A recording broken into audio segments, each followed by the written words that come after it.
next couple of lectures, we will start talking about monetary policies. Now, most important connection between monetary policy and economy is through changes in interest rates. Now, monetary policies are designed to affect interest rates.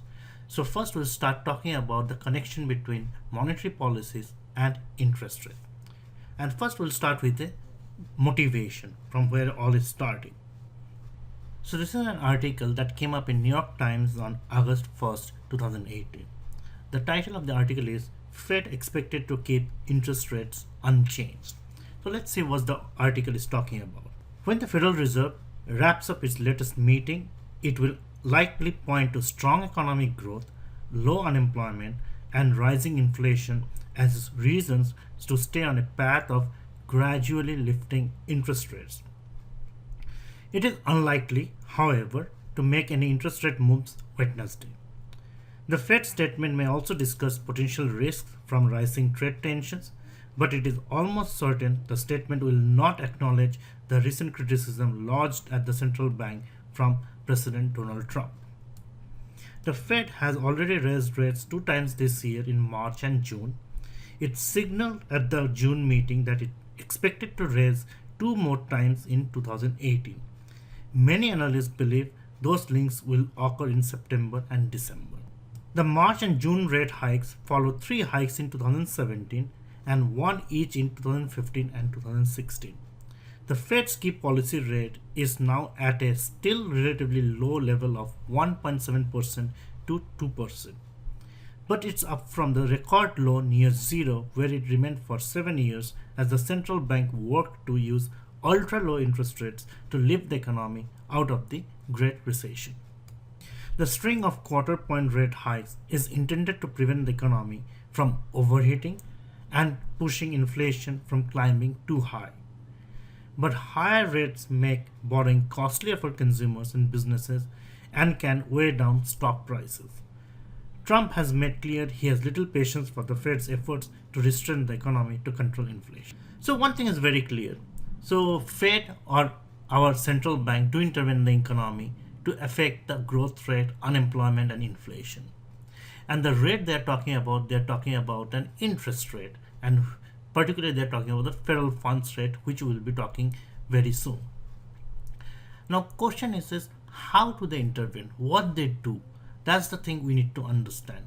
For that we need to understand first monetary policy. So first let's start with the definition of monetary policy. So monetary policy refers to government policies which try to influence the economy by changing the amount of money circulating in the economy, which is called money supply, and the interest rate. Monetary policies can be divided into 2 broad categories: expansionary monetary policies and contractionary monetary policy. Expansionary monetary policy, also known as loose monetary policy, which is designed to increase the money supply and the quantity of loans.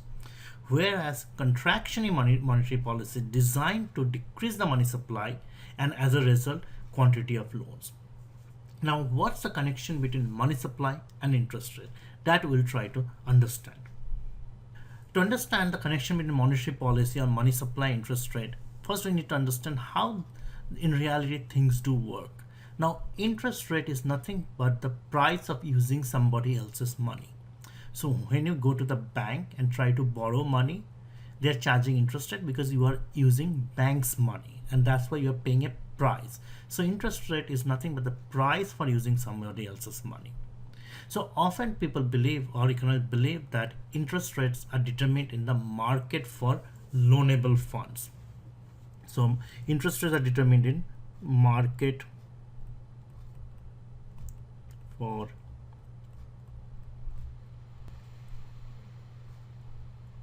loanable funds. What is a loanable funds? Funds that can be loaned out. And who gives out the loans? It's primarily the banks which gives out the loans. So let me show you using a simple demand and supply for loanable funds how increase in supply of money and hence loanable fund can affect interest rate. So we will measure interest rate on the vertical axis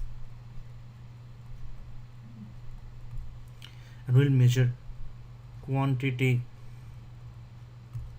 of loanable funds on the horizontal axis. Now there's a supply of loanable funds and there's a demand for loanable funds. What Fed is trying to do through monetary policy, they are changing money supply and they're affecting the supply of loanable funds. So first let me draw a demand curve, then I'll draw the supply curve. So this is your demand for loanable funds. Now let me draw a supply curve for loanable funds. The supply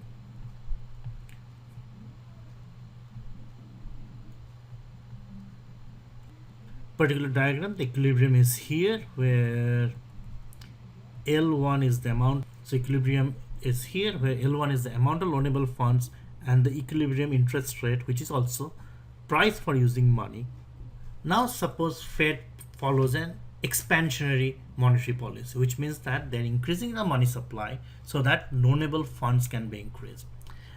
So they increase the supply of loanable funds. Now the only way you can increase the supply of the loanable funds if you shift the supply curve to the right. So what I'm going to show you is right shift of the supply curve to S1. So that's an expansionary monetary policy.